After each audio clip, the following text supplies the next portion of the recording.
Nothing can be more frustrating when you sit down to watch one of your favorite programs on Steam app and you run into issues streaming it. Well, in today's tech video, I'm going to show you how to fix Steam app if it isn't working on your Pioneer Smart TV.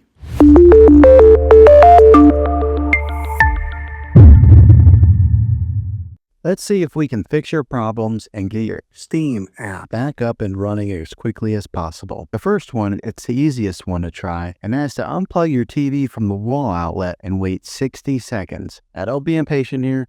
Wait the whole 60 seconds, then plug it back in. This is very different from turning your TV on and off with your remote control. This is what we call a hard reset of your TV, so make sure you do this method. If that doesn't work, then find your router that is giving you Wi-Fi and unplug the power to that for 60 seconds. Then plug it back in. If it fixes it, great. If not, let's go ahead and move on to the next method. Try deleting Steam app on your TV. Go to wherever the apps are located on your system and remove the app altogether. Then reinstall Steam app again. After you reinstall it, you might have to log back in with all of your credentials, but hopefully this will work. And if that doesn't work, then I recommend buying an affordable Roku stick, Fire Stick, or Apple TV 4K and plug that into your TV and use that as your main streaming player, and you'll be able to access Steam app that way. I'll put links in the description down below of where you can get one. There you have it, folks.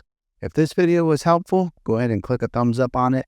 Go ahead and subscribe to my channel. I make tech videos all the time, and I would love to have you back in the next one. Take care.